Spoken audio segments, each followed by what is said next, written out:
വിണ്ണിലെ വാതായനങ്ങൾ തുറന്നിട്ട് അവൾ ആകാശവിഹായുസിലേക്ക് ദൃഷ്ടികൾ പായിച്ചു.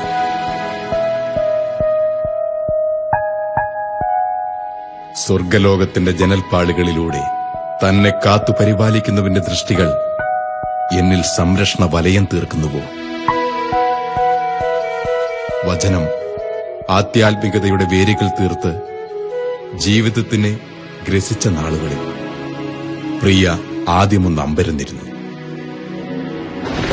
കാർമേഘങ്ങൾ പൂക്കുകയും കൊഴിയുകയും ചെയ്യുന്ന ദിനരാത്രങ്ങൾ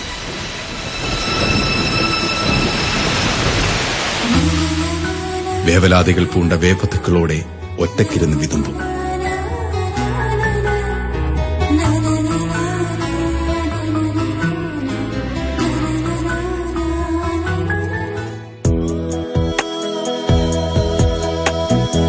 ജീവനും ജീവിതവും നാഥനിൽ സമർപ്പിച്ച് ദൈവവേലയുടെ അനിർവചനീയമായ നിമിഷങ്ങളിൽ സായൂജ്യം കണ്ടെത്തിയ വചനപ്രഘോഷകൻ.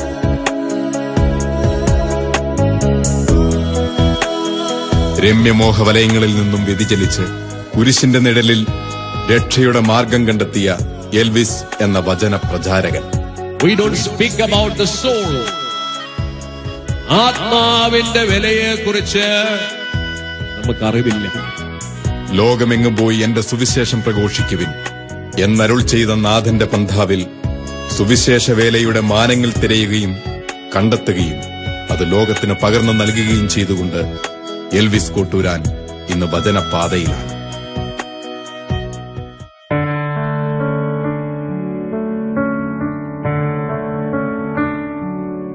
കാഴ്ചയുടെ മേളനങ്ങൾക്കപ്പുറത്ത് ഉൾക്കാഴ്ചയുടെ അകക്കണ്ണ് തുറന്നിട്ട് പ്രിയ ജീവിതചര്യയായി പ്രാർത്ഥനകൾ മാറ്റി.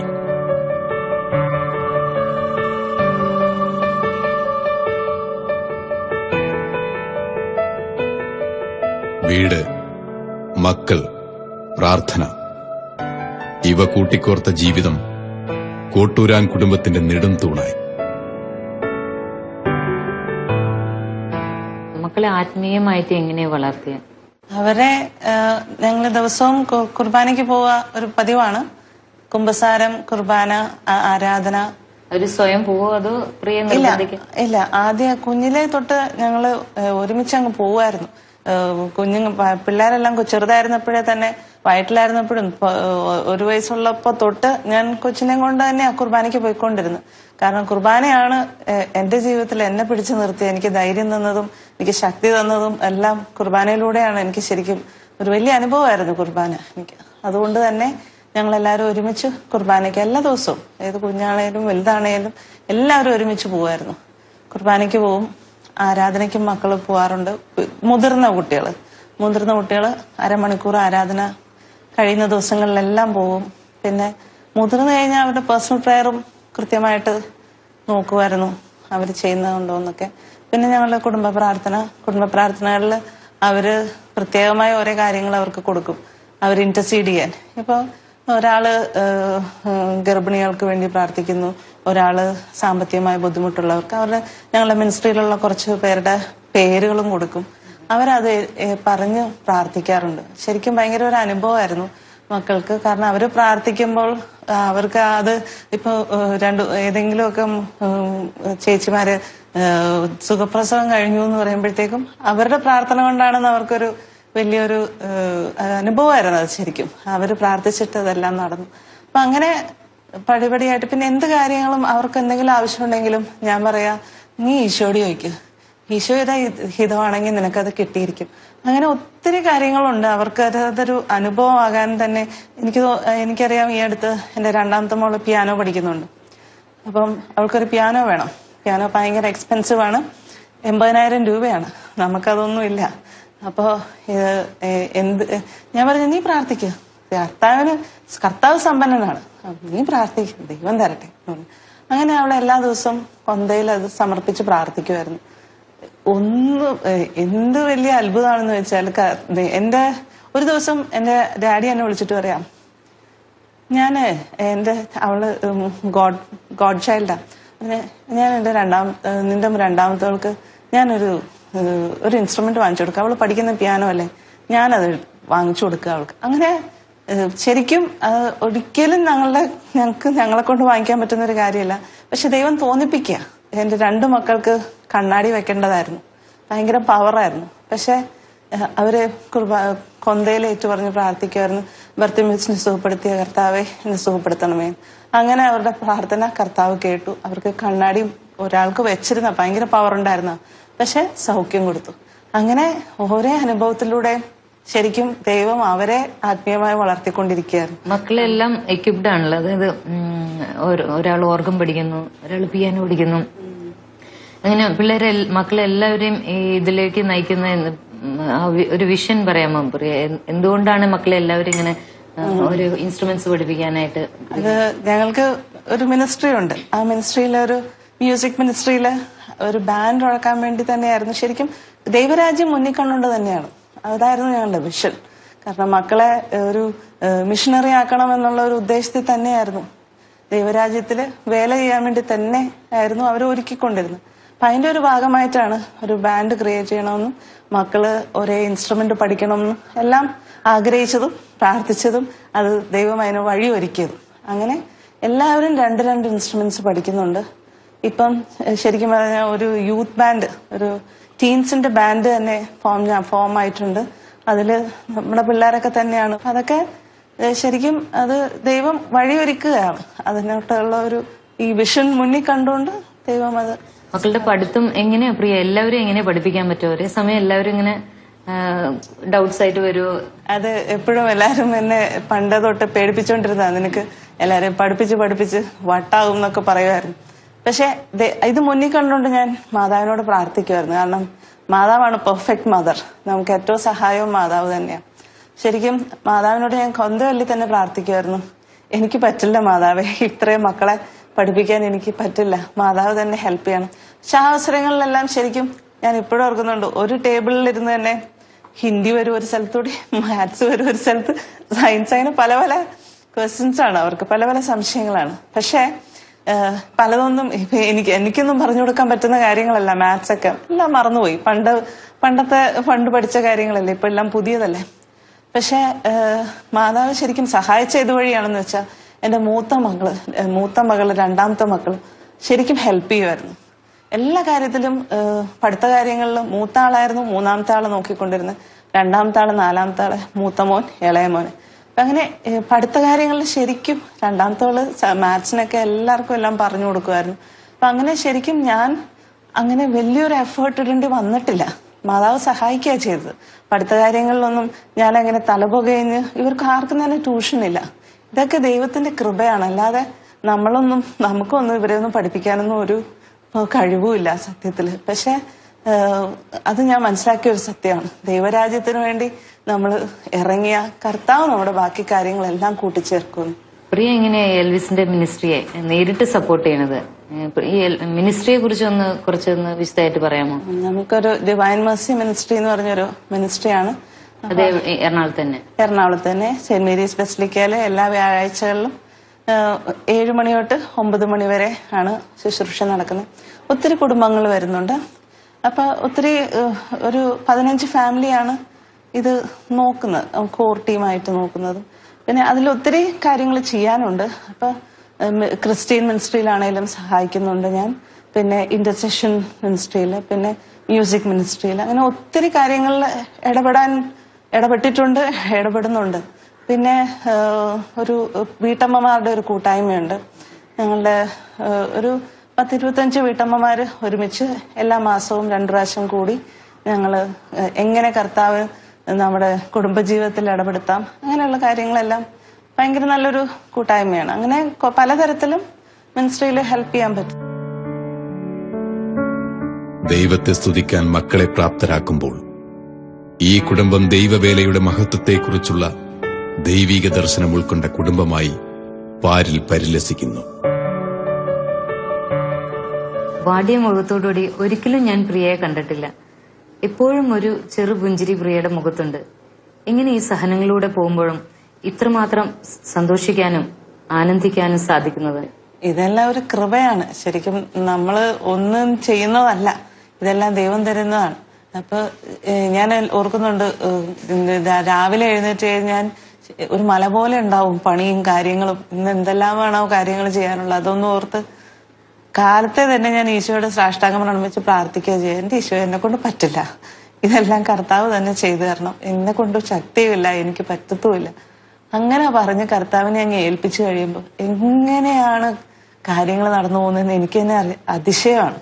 At the end of the day ഞാൻ ഈശോയ്ക്ക് നന്ദി പറയാനിരിക്കുമ്പോൾ എല്ലാം ചിട്ടയിലെ കാര്യങ്ങൾ നടന്നു വേണ്ട. അതെ, ഒന്നിനെ കുറിച്ച് നിങ്ങൾ ആകുലരാകണ്ടെന്നൊക്കെ കർത്താവ് പറയുന്നത് വെറുതെ അല്ല, അതൊക്കെ ശരിക്കും അനുഭവമാണ്. എപ്പോഴെങ്കിലും ഒരു റിഗ്രറ്റ് തോന്നിയിട്ടുണ്ടോ ജീവിതത്തിൽ? ആദ്യ കാലഘട്ടങ്ങളിലൊക്കെ ഉണ്ടായിരുന്നു. എന്തോ ഒരു നഷ്ടബോധം പോലെ പലപ്പോഴും പലരും എന്നോട് ചോദിക്കുമ്പോഴും അന്നൊന്നും ഞാൻ ഇത്രയൊന്നും വളർന്നു വരുന്നില്ലല്ലോ, ആത്മീയമായി വളർന്നു വന്നതല്ലേ പടിപടിയായിട്ട്. അപ്പോൾ ആ ഒരു കാലഘട്ടങ്ങളിലൊക്കെ എനിക്ക് വിഷമം ഉണ്ടായിട്ടുണ്ട്, ഞാൻ ഒറ്റയ്ക്കിരുന്ന് കരഞ്ഞിട്ടുണ്ട്. അപ്പോഴെല്ലാം ഈശോ എന്നെ സമാധാനിപ്പിച്ചിട്ടുണ്ട്. ഈശോയുടെ എപ്പോഴും ഒരു പേഴ്സണൽ ടോക്ക് ഉണ്ട് അല്ലേ പ്രിയക്ക്? അതുണ്ട്, അതെപ്പോഴും അതാണ് പ്രിയയുടെ ഒരു ശക്തി. തീർച്ചയായിട്ടും അത് ഒരു ഭയങ്കര ശക്തി തന്നെയാണ്. ദൈവത്തിന്റെ ആ സാന്നിധ്യം ശരിക്കും നമ്മൾ ഒറ്റപ്പെടുമ്പോഴാണ് കൂടുതൽ അനുഭവിക്കുന്നത്. അങ്ങനെ ആ ഒരു സമയം ഉണ്ടായിരുന്നു. ഞാൻ പറഞ്ഞല്ലോ, എനിക്ക് നഷ്ടബോധം തോന്നിയ പല സമയങ്ങളിലൊക്കെ ഉണ്ടായിരുന്നു. പക്ഷെ ആ സമയത്തെല്ലാം എന്നെ കർത്താവ് വഴി നടത്തുകയായിരുന്നു, ബോധ്യങ്ങൾ തരുമായിരുന്നു. ഈവൻ ഇത്രയും കുഞ്ഞുങ്ങളെ സ്വീകരിക്കുന്ന കാര്യവും എല്ലാം എനിക്ക് ഞാൻ രാത്രി ഇരുന്ന് പ്രാർത്ഥിച്ചപ്പോൾ എനിക്ക് ശരിക്കും ഒരു ദൂതനെ പോലെ എനിക്ക് ഒരു വെളിപാട് പോലെ ഈശോ തരുമായിരുന്നു. സൃഷ്ടികർമ്മത്തില് ദൈവത്തിനാണ് അവകാശം, നമ്മളതിൽ തുടരുത്, അത് ദൈവികമാണ്. അപ്പൊ ആ കമാൻഡ്മെന്റ് അതേപോലെ തന്നെ ഫോളോ ചെയ്യാൻ ശരിക്കും അതൊരു ബോധ്യമായിരുന്നു. അത് കഴിഞ്ഞ് പിന്നെ എനിക്ക് ഭയപ്പാടില്ലായിരുന്നു. പക്ഷെ അത് പെട്ടെന്ന് വൺ ഫൈൻ മോർണിംഗ് വന്ന് കിട്ടിയ ഒരു ബോധ്യമൊന്നുമല്ല. അതുകൊണ്ട് ഞാൻ ഓർക്കുന്നുണ്ട്, എന്റെ 8ാമത്തെ ഡെലിവറിയിൽ ഞാൻ ഫുൾ ടൈം കിടക്കുകയായിരുന്നു ബ്ലീഡിംഗ് ആയിട്ട്. അപ്പൊ പലരും വന്ന് എന്നോടൊന്ന് ചോദിച്ചു, ഇനിയൊരു ഡെലിവറിയെ പറ്റി നീ ചിന്തിക്കൂ, കാരണം ഇത്രയും വിഷമമായ ഒരു സിറ്റുവേഷനിൽ കൂടെ കടന്നു വേണ്ട. പക്ഷെ അവർക്ക് മനസ്സിലാവുന്നില്ല, ഇത് ദൈവം സ്നേഹിക്കുമ്പോഴാണ് കൂടുതൽ നമുക്ക് സഹനങ്ങൾ കിട്ടുന്നത്. അത് ഒരു സഹനമായിട്ട് എനിക്ക് ആ ടൈമിൽ തോന്നി. ഓരോ കുഞ്ഞിനെയും സ്വീകരിക്കുമ്പോൾ ദൈവത്തെ തന്നെയാണല്ലോ, നീ എന്നെ തന്നെയാണല്ലോ എന്റെ നാമത്തിൽ ഒരു കുഞ്ഞിനെ സ്വീകരിക്കുന്നതിന് എന്നെ തന്നെയാണ് സ്വീകരിക്കുന്നതെന്ന് പറയും. അപ്പം അതുകൊണ്ട് അതൊന്നും എന്നെ സംബന്ധിച്ചിടത്തോളം പിന്നീട് സഹനങ്ങളൊന്നും അങ്ങനെ ഒരു പെയിനായിട്ട് തോന്നിയിട്ടില്ല. ശരിക്കും ഇതെല്ലാം ഒരു കൃപയാണ്. അതാ എനിക്ക് പറയാം. എൽവിസ് ഇങ്ങനെ ശുശ്രൂഷയ്ക്ക് പോകുമ്പോ നിങ്ങൾ എങ്ങനെയാ ഫാമിലി ഇരുന്ന് പ്രാർത്ഥിക്കുകയും ആ ഒരു സപ്പോർട്ട് ഒന്ന് പറയാമോ പ്രിയം? എപ്പോ ശുശ്രൂഷയ്ക്ക് പോയാലും വിളിച്ചു പറയും. ഇന്ന് ഉള്ള ദിവസങ്ങളെല്ലാം നമുക്കറിയാലോ. ആ ടൈമിലെല്ലാം ഞങ്ങള് ഈവൻ കുഞ്ഞു കൊച്ചുവരും ഇരുന്ന് കൊന്തയിൽ പ്രാർത്ഥിക്കാറുണ്ട്. പക്ഷെ അതിന് വലിയൊരു അനുഭവം അവിടെ കിട്ടാറുണ്ട്. പിന്നീട് നമുക്ക് വലിയൊരു സപ്പോർട്ടിങ് ഇന്റർസെഷൻ മിനിസ്ട്രി തന്നെ ഉണ്ടായിരുന്നു. എന്ത് ആവശ്യമുണ്ടെങ്കിലും വിളിച്ചു പറയാനും പ്രാർത്ഥിക്കാനും. പക്ഷെ ആദ്യകാലങ്ങളിലെല്ലാം ഞങ്ങൾ കുടുംബത്തോടെ ഇരുന്ന് പ്രാർത്ഥിക്കുക ചെയ്തോണ്ടിരുന്നത്. അതെല്ലാം വലിയൊരു അനുഭവമായിരുന്നു. പ്രിയ ഈ അനുഭവങ്ങളൊക്കെ ആരെങ്കിലും ഷെയർ ചെയ്യാറുണ്ടോ?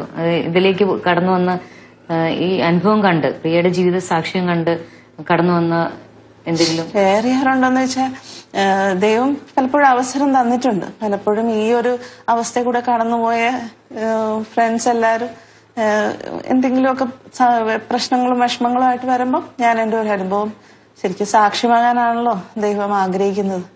അങ്ങനെ അവർക്കത് പറഞ്ഞു കൊടുക്കാറുണ്ട്. ധൈര്യമായിട്ടിരിക്കുക, കർത്താവ് കൂടെ ഉണ്ട്, ഇതൊന്നും ഒരു പ്രശ്നമല്ല. പ്രത്യേകിച്ച് കൂടുതൽ മക്കളെ സ്വീകരിക്കാൻ ഇപ്പോഴത്തെ കുട്ടികൾക്കെല്ലാം ഭയങ്കര ഒരു വിഷമാണല്ലോ. 2-3 കഴിയുമ്പോൾ ടെൻഷൻ എന്താവും, അവരെയൊക്കെ ധൈര്യപ്പെടുത്താനും അങ്ങനെ ഒന്ന് ഒരു മുൻകൈ എടുക്കാനും ഇതാണ് ദൈവത്തിന്റെ ഹിതം. ഒരു ദമ്പതികളെ കുറിച്ച് ദൈവം ആഗ്രഹിക്കുന്ന ഏറ്റവും വലിയ കാര്യം ഇതാണ്.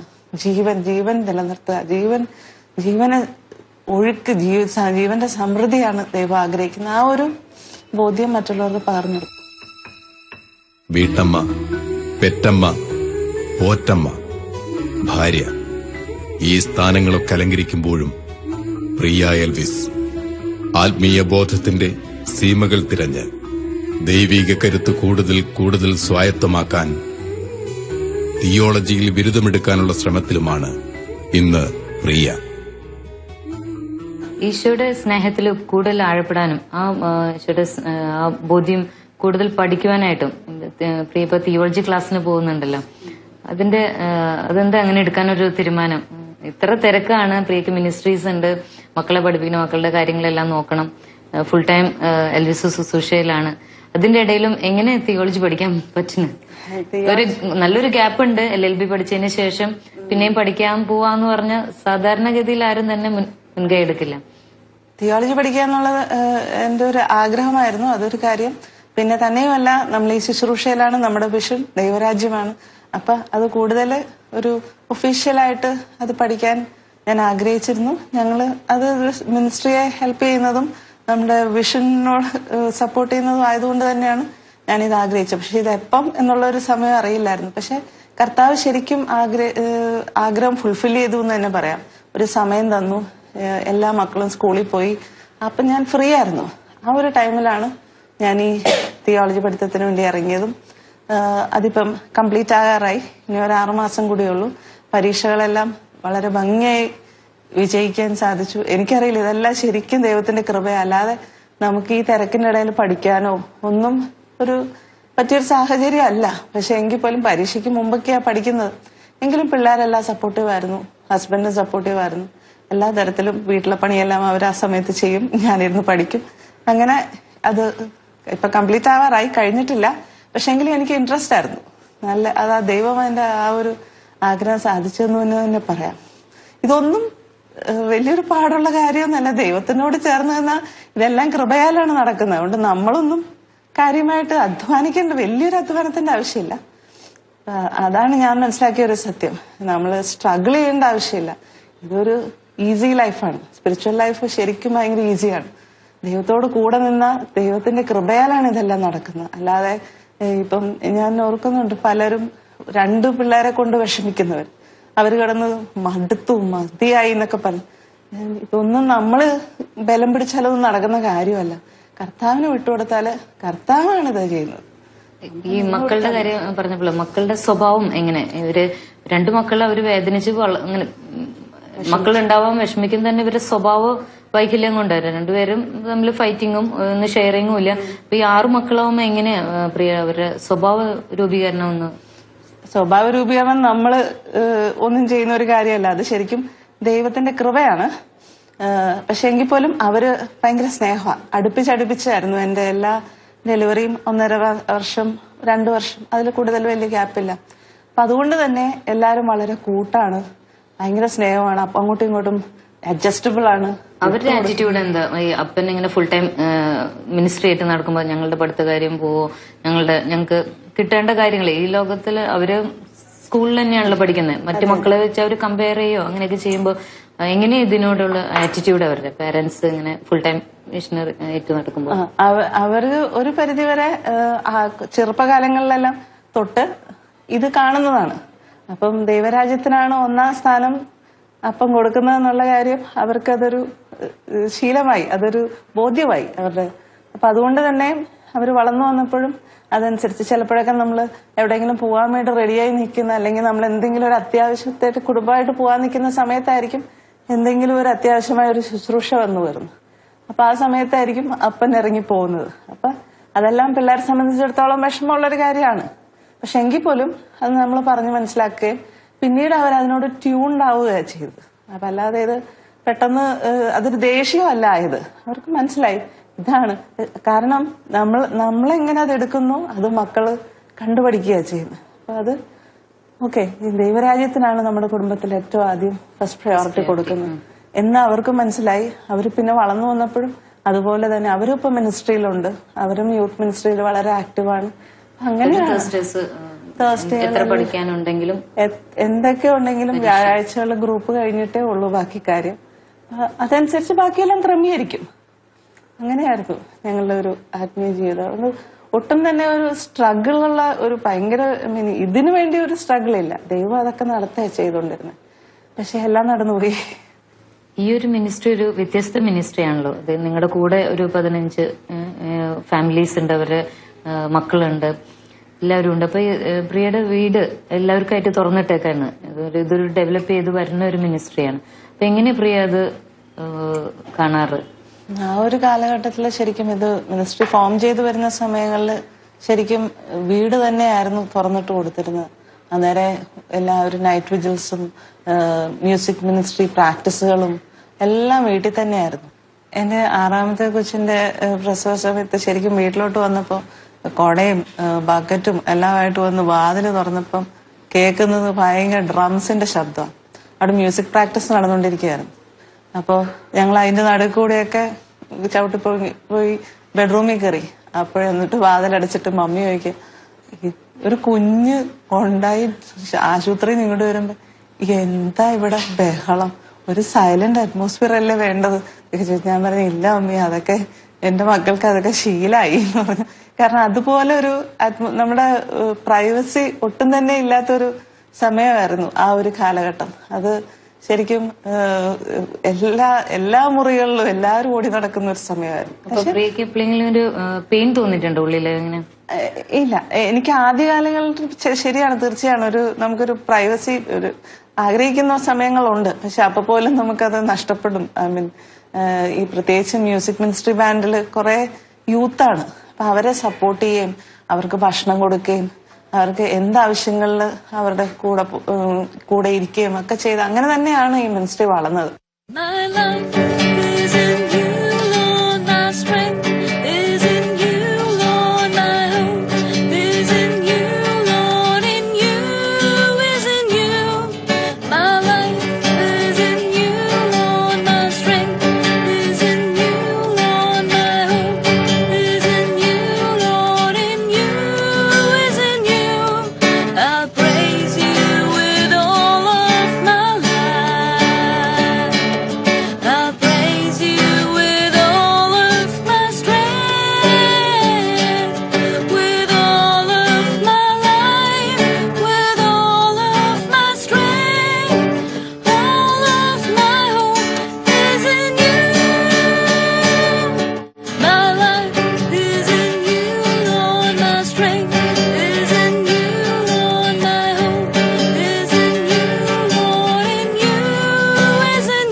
പന്ത്രണ്ട് മക്കളെ ഗർഭം ധരിക്കുകയും 6 മക്കളെ പോറ്റി വളർത്തുകയും ദൈവപരിലാളനത്തിന്റെ ഉത്തമോദാഹരണമായി കുടുംബത്തെ മാറ്റുകയും ചെയ്ത കോട്ടൂരാൻ കുടുംബത്തിന്റെ ദർശനം മഹത്തരമാണെന്ന് ദൈവം കാണുന്നു. ഇത്രയും ജീവിതാനുഭവത്തിലൂടെ പോകുമ്പോൾ പ്രിയക്ക് എങ്ങനെ ഇതിനുള്ള ധൈര്യം കിട്ടിയത്? ദൈവത്തിന്റെ ഒരു ടച്ച്, എന്തെങ്കിലും ദൈവാനുഭവം, അങ്ങനെ അതാണല്ലോ ഇത് നയിക്കാനുള്ള, മുന്നോട്ട് പോകാനുള്ള ഒരു പിടുത്തം. അങ്ങനെ എന്തെങ്കിലും ഒരു അനുഭവം ഷെയർ ചെയ്യാൻ സാധിക്കും? ശരിക്കും പറഞ്ഞാല് ഒരു അനുഭവത്തിലൂടെ ദൈവം ഒത്തിരി സാധനങ്ങളൊക്കെ നേരിടേണ്ടി വന്നിട്ടുണ്ടെങ്കിൽ പോലും നമ്മളൊരു വില കൊടുക്കുമ്പോൾ ശരിക്കും ദൈവം നമ്മളെ നിസ്സാര ആഗ്രഹങ്ങൾ പോലും നടത്തി തന്നിട്ടുണ്ട്. അതാ എനിക്കുണ്ടായ ഒരു അനുഭവം. ചെറിയ ആഗ്രഹം തൊട്ട് വലിയ ആഗ്രഹം വരെ ആരോടും പറയുക പോലും ചെയ്തിട്ടില്ല. മനസ്സിലാഗ്രഹിച്ചാൽ മതി, അതുകൊണ്ടൊന്ന് ഈശോ കൊണ്ടൊന്ന് മുമ്പിൽ കൊണ്ടൊന്ന് തരിക ചെയ്യാം.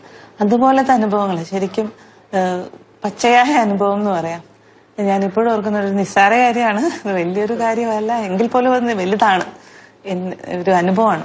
ഒരിക്കൽ ഞങ്ങളുടെ ഫ്ലാറ്റിന്റെ മേളിലുള്ള ഒരു സ്ത്രീ പുറത്തു പോയി തിരിച്ചു വന്നപ്പോ കുറെ ഫോറിൻ ചോക്ലേറ്റ്സ് കൊണ്ടുവന്ന് പിള്ളേർക്ക് കൊണ്ടുവന്ന് കൊടുത്തു. അപ്പൊ എനിക്ക് ഭയങ്കര ഇഷ്ടമായ ഒരു ചോക്ലേറ്റ് ഉണ്ട്, ടോബ്ലറോൺ സ്വിസ് ചോക്ലേറ്റ്. അപ്പൊ അതും ആ കൂട്ടത്തിലുണ്ടായിരുന്നു. ഞാൻ എന്തോ അടുക്കളയിലെ പണിയെല്ലാം കഴിഞ്ഞ് തിരികെ വന്നപ്പോഴേക്കും ഇവരെല്ലാരും കൂടി എല്ലാരും കൂടെ തിന്നു, അതങ്ങ് തീർത്തു. അപ്പൊ ഞാൻ വന്ന് എവിടെ ഒരെണ്ണം ടോബ്ലറോൺ തന്നേന്ന് പറഞ്ഞു വന്നപ്പോഴത്തേക്കും മോള് പറഞ്ഞ്, അയ്യോ അമ്മ എല്ലാം തീർന്നു പോയല്ലോ, ഓർത്തില്ല അമ്മ, സോറി എന്ന് പറഞ്ഞു. ഓക്കെ, കുഴപ്പമില്ല, നമുക്ക് അത് വലിയൊരു വിഷയമല്ലല്ലോ. എങ്കിൽ പോലും ഞാൻ തിരിച്ച് അടുക്കളയിൽ പോയി പാത്രം കഴിക്കൊണ്ടിരുന്നപ്പോ ഞാനിങ്ങനെ ആലോചിച്ചു, എന്നാലും എന്റെ ഈശോ ഇത്രയും ചോക്ലേറ്റ്സ് ഉണ്ടായിട്ട് ഒരെണ്ണം പോലും എനിക്ക് കിട്ടിയില്ലല്ലോ എന്ന് ഞാൻ ചുമ്മാ ഒന്ന് ആലോചിച്ചു. ആരോടും പറഞ്ഞില്ല, ചുമ്മാ ആലോചിച്ചോളൂ.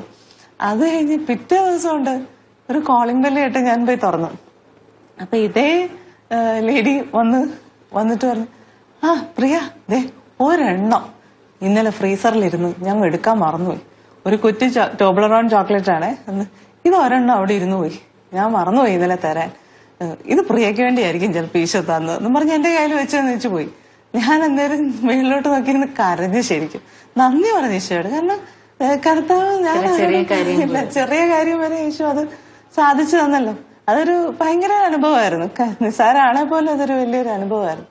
അതുപോലെ തന്നെ വലിയൊരു അനുഭവം എന്ന് പറയാൻ, വലിയൊരു ആഗ്രഹം എന്ന് പറയാൻ, ഞാൻ ചുമ്മാ ആഗ്രഹിച്ചിരുന്നു എനിക്ക് സ്വിറ്റ്സർലൻഡിൽ പോകണമെന്നും കുറച്ചു നാൾ അവിടെ താമസിക്കണമെന്നും ഒക്കെ. പക്ഷെ കർത്താവ് അതിനുള്ള അവസരം ഉണ്ടാക്കി തന്നു. ഒരു 10 ദിവസം ഞങ്ങൾക്ക് ഇളയ 2 പിള്ളേരുമായിട്ട് സ്വിറ്റ്സർലൻഡിൽ പോയി ഒരു 10 ദിവസമൊക്കെ താമസിക്കാൻ കർത്താവ് അനുവദിച്ചു. അതെല്ലാം ശരിക്കും എന്നെ സംബന്ധിച്ചിടത്തോളം ചെറുതോട്ട് വലിയ ആഗ്രഹം വരെ ഹൃദയത്തിൽ ആഗ്രഹിക്കുമ്പോഴേക്കും അതെ you will give you your heart's desires എന്നൊക്കെ പറയുന്നത് സത്യമായിരുന്നു. എൽവിസ് ശുശ്രൂഷയ്ക്ക് പോകുമ്പോൾ, പ്രത്യേകിച്ച് ഫോറിൻ കൺട്രീസിലെല്ലാം പോകുമ്പോൾ പ്രിയയ്ക്കും കൂടെ പോകാൻ തോന്നിയിട്ടുണ്ടോ? ഉണ്ടോന്ന് ചോദിച്ചാല് തീർച്ചയായിട്ടും ആ ഒരു കാലഘട്ടത്തിലൊക്കെ തോന്നിയിട്ടുണ്ട്. പക്ഷെ ആ സമയത്തെല്ലാം കൂടുതലും ഞാൻ സപ്പോർട്ട് ചെയ്തുകൊണ്ടിരുന്നത് മെന്റൽ സപ്പോർട്ടും പ്രെയർ സപ്പോർട്ടും പിന്നെ പ്രോത്സാഹനവും അങ്ങനെയായിരുന്നു ഞാൻ ശരിക്കും ശക്തിപ്പെടുത്തിക്കൊണ്ടിരുന്നത്. അല്ലാതെ ആ ഒരു സമയത്ത് എനിക്ക് ഇറങ്ങാൻ പറ്റിയൊരു സാഹചര്യം അല്ലായിരുന്നു. തീർച്ചയായിട്ടും അതിനൊരു സമയം ദൈവം തന്നു. മക്കളെല്ലാം വലുതായി, അവർക്കെല്ലാം ബോധ്യപ്പെട്ടു എന്താണ് നമ്മുടെ വിഷനെന്നും അതെല്ലാം ബോധ്യപ്പെട്ട് കഴിഞ്ഞ് ഉള്ള കാലഘട്ടത്തിലായിരുന്നു ഞാൻ കൂടെ പോയിക്കൊണ്ടിരുന്ന സമയം. അതും കപ്പിൾസ് റിട്രീറ്റ് ആണെങ്കിൽ ഞാൻ പോകുമായിരുന്നു. അല്ലാതെ ഞാനങ്ങനെ പോയിട്ടില്ല. പക്ഷെ ബാക്കി എല്ലാ തരത്തിലും ഞാൻ സപ്പോർട്ട് ചെയ്യാം. നേരം മിനിസ്ട്രിയുടെ കാര്യങ്ങളെല്ലാം നോക്കിക്കൊണ്ടിരുന്നു. ഒരു കാലഘട്ടം ഉണ്ട് നമുക്ക്. ആ ഒരു സമയത്ത് അമ്മയായിരിക്കേണ്ട സമയത്ത് തീർച്ചയായിട്ടും ഒരാൾ അതെ തീർച്ചയായിട്ടും ഒരാൾ വീട്ടിൽ വേണം മക്കളുടെ കാര്യങ്ങൾ അന്വേഷിക്കും. അത് കഴിഞ്ഞ ഒരു കാലഘട്ടത്തിൽ കൂടെ ഇറങ്ങാനും എല്ലാത്തിനും അവസരം കർത്താവ് തരും. ആ ഒരു സമയമാകുമ്പോഴത്തേക്കും നമ്മൾ റെഡിയായി.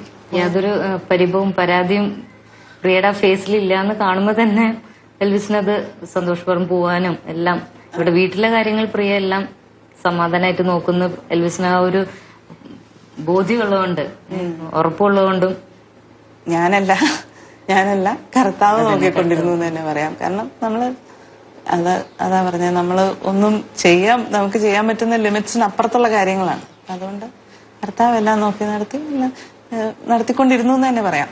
നീ ദൈവരാജ്യ ശുശ്രൂഷയ്ക്കായിട്ട് ശുശ്രൂഷ ചെയ്യുന്നവരുടെ ഭാര്യമാർക്ക് പ്രിയയ്ക്ക് ഒരു ഒറ്റ വാക്യത്തില് ഒരു സന്ദേശം നൽകാൻ സാധിക്കുമോ? അവർക്ക് ഒരു ധൈര്യം പകരുന്ന ഒറ്റ വാക്യത്തിൽ പറയാന്ന് പറഞ്ഞാൽ മത്തായി 6:33 ആദ്യം അവിടുത്തെ രാജ്യവും നീതി അന്വേഷിക്കുക, ബാക്കി എല്ലാം കൂട്ടിച്ചേർക്കപ്പെട്ടിരിക്കും.